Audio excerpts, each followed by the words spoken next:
একটি ব্লগে তোমাদের সকলকে জানাই স্বাগত। আশা করি তোমরা সবাই ভালো আছো, সুস্থ আছো। এখান থেকেই আমার ভিডিওটা স্টার্ট করছি। তো সকাল থেকে এত তাড়াহুড়ো ছিল যে ক্যামেরা অন করতে পারিনি, তো এখান থেকে স্টার্ট করছি।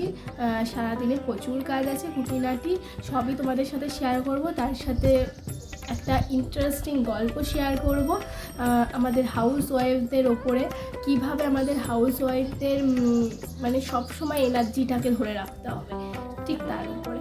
তো চলো ভিডিওটা স্টার্ট করা যাক। আশা করি তোমাদের ভিডিওটা ভালো লাগবে। যদি ভালো লেগে থাকে তাহলে চ্যানেলটা অবশ্যই সাবস্ক্রাইব করে দেবে, আর অবশ্যই কমেন্ট বক্সে জানাবে কেমন লাগছে। তো চলো ভিডিওটা স্টার্ট করা যাক। আজকে যেই বিষয়টা নিয়ে আপনাদের সাথে আলোচনা করব সেটি হচ্ছে পজিটিভ। আমরা হাউসওয়াইফরা নিজেদের কতটা পজিটিভ রাখতে পারি, কতটা এনার্জেটিক রাখতে পারি। আমরা সবসময় বলি হাউসওয়াইফদের পজিটিভ থাকতে হবে, নেগেটিভ চিন্তাভাবনা করা একদম উচিত নয়, কিন্তু কিভাবে থাকবো? নানান সমস্যা, নানান দিকে নানান চিন্তাভাবনাতে কি আর সবসময় পজিটিভ থাকা যায়? হ্যাঁ, অবশ্যই যায়। কিন্তু তো এই যে প্রথমে আগে ঠাকুর ঘরটা পরিষ্কার করে নিচ্ছিলাম। তো ঠাকুর ঘরটা আসলে আগের দিনকার যজ্ঞ হয়েছিল নীল পুজোর, তো প্রচুর আর কি ধুনি চারদিকে উড়ে পড়ে রয়েছে, তো সেটাই আর কি ভালো করে পরিষ্কার করছি। দেখতে পাচ্ছেন হাত ঢুকিয়ে সব জায়গায় মুছছি। তো চলুন ঠাকুর ঘরটা পরিষ্কার করে নিই, আর চলুন বিষয়ে ঢোকা যাক। তো যেটা বলছিলাম আর কি, কীভাবে এনার্জেটিক পজিটিভ থাকা যায়। সবার আগে থাকতে হবে হচ্ছে এনার্জেটিক পজিটিভ থাকার জন্য শরীর ভালো রাখতে হবে। শরীরে যদি আমাদের এনার্জি না থাকে তাহলে আমরা কাজ কী করে করব, তাই না? শরীরে কিন্তু এনার্জি আমাদের মাস্ট। শরীরে এনার্জি থাকার জন্য আমাদের প্রথম আর কি হাউসওয়াইফদের করা উচিত এক্সারসাইজ, একটু সকালবেলা হাঁটা চলা করা ঘুম থেকে উঠে। কিন্তু আমাদের মানে বলবো 100%-এর মধ্যে 80% মানুষেরই কিন্তু এই জিনিসটা আমরা হাউসওয়াইফরা করি না। কি ঠিক বলছি তো? আমরা কিন্তু এই জিনিসটা করি না। আমরা কটা মানুষ সকালে ঘুম থেকে উঠে মর্নিং ওয়াকে যাই, আর কটা মানুষ সকালে ঘুম থেকে উঠে হাউসওয়াইফ মানে আর কি এক্সারসাইজ করি? কটা করি? মানে আমরা 80% মানুষই আমরা হাউসওয়াইফরা এই কাজটা করি না। কিন্তু এটা কিন্তু আমাদের ভীষণভাবে করা ইম্পর্টেন্ট। আমরা সকালে ঘুম থেকে উঠেই সংসারের নানান কাজে লেগে যাই। ছোট বেবি থাকলে তার দেখাশোনা করা, খাওয়ানো, এইসবে লেগে যায়, কিন্তু নিজেদের দিকে কিন্তু তাকানোর এক ফোঁটা খেয়াল করি না। তো এদিকে দেখুন তুলসী গাছে জল দেওয়া হয়ে গিয়ে আমি সূর্যদেবকে প্রণাম করছি। তারপরেই চলে এসেছিলাম আর কি জামা কাপড়গুলো মেলতে। তো চলুন তারপরে আর কি টপিকে যাওয়া যাক। আপনি মন থেকে নিজেকে কি করে ভালো রাখবেন সেটা কিন্তু আপনাকেই সেই ঠিকানাটি খুঁজে নিতে হবে। সবসময় হাসি খুশি ইয়ার্কি এর মধ্যে যদি আপনি নিজেকে রাখতে পারেন না, তাহলে কিন্তু তার থেকে এনার্জেটিক বিষয় আর কিছু নেই।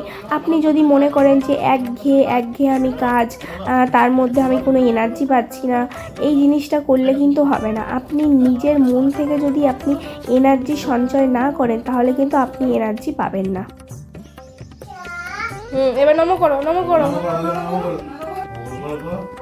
মা যাই তা এবার উঠে আঞ্জল করে প্রণাম করো। বুঝবে?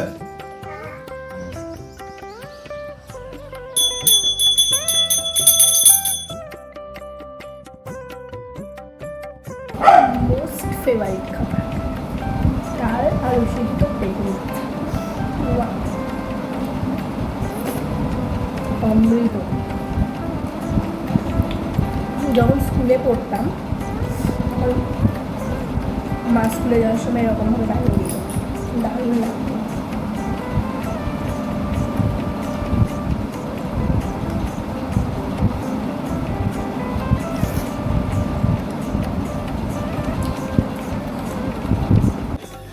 অনেকে আমাকে কোশ্চেন করে যে কিরে মা হয়ে কেমন লাগছে, এই সময়টা কেমন করে কাটাচ্ছিস, এগুলো বলে। তো আমি তাদেরকে বলবো এই যে অনুভূতিটা, এই অনুভূতিটা হচ্ছে সব থেকে লাইফের বেস্ট সময়। এই সময়টা যদি বেবিরা মানে পার করে দেয় আর কি, পার হয়ে গিয়ে যে বড় হয়ে যাবে আর ফিরে পাবেন না। তাই জন্য এই সময়টা সবসময় এনজয় করুন। এটা হচ্ছে আমি বলবো আমার কাছে লাইফের বেস্ট মোমেন্ট। বাচ্চা তো দুষ্টুমি করবে, বাচ্চা দুষ্টুমি করবে না তো কে দুষ্টুমি করবে? আমরা করবো কি? একদমই না। বাচ্চা দুষ্টুমি করলে ওই যে সময়টা ওই যে ওরা দুষ্টুমি করছে, হাসছে, আতো আতো করে কথা বলছে, তুত্তুর করে দৌড়াচ্ছে, এটাই হচ্ছে সব থেকে মানে মানে কি বলবো বেস্ট সময়, দেখার মতো সময়। দেখো বাবা বলছিল অমনি করে খেলবে, জানো। আমরা তো বলতে পারি যে আমরা কি আগে কোনোদিনও বেবি মানুষ করেছি, নাকি আমাদের আগে বিয়ের আগে 10-12টা করে বেবি ছিল? একদমই না। সবাই আমরা নিউবর্ন, আমরা নতুনভাবে একটা সংসারে আসি, নতুন করে সব কিছু শিখি। একটা বাচ্চা মানুষ করতে নতুন করে শিখেছি। একটা বেবির জন্য হবে কি, আপনি একটা সময় পুরোপুরি মানে একটা জায়গায় বন্ধ হয়ে যাবেন।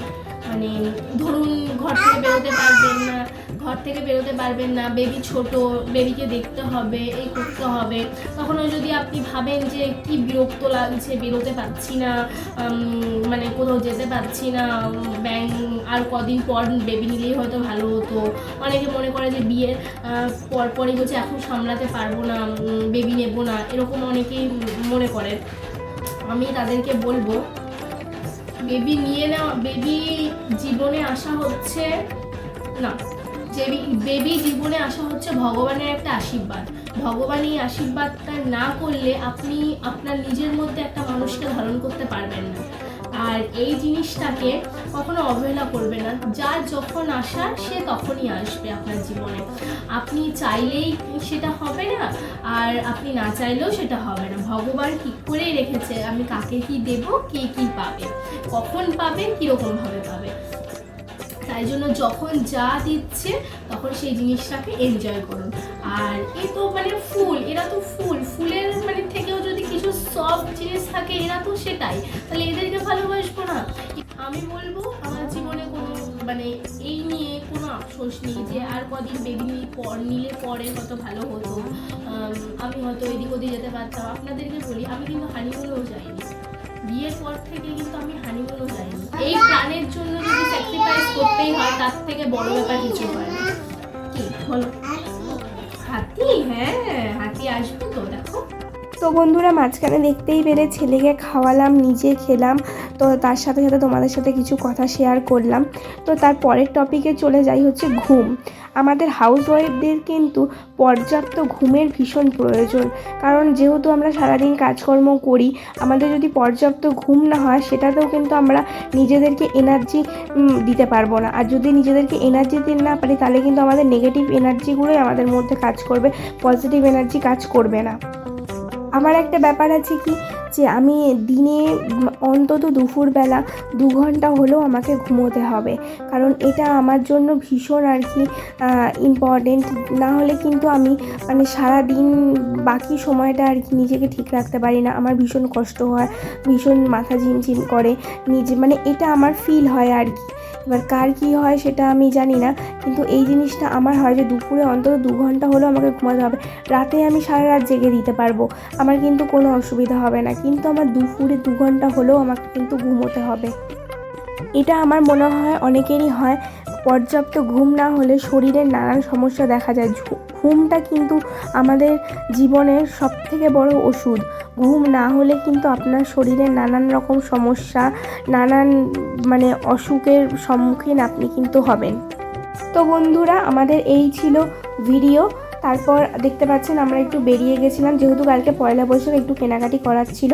তো বন্ধুরা, তাহলে ভিডিওটা এখানেই শেষ করছি। আপনারা সবাই ভালো থাকবেন, সুস্থ থাকবেন। দেখা হবে আবার পরবর্তী একটি ভিডিওতে। এখনের জন্য বাই বাই। আর প্লিজ চ্যানেলটি সাবস্ক্রাইব করে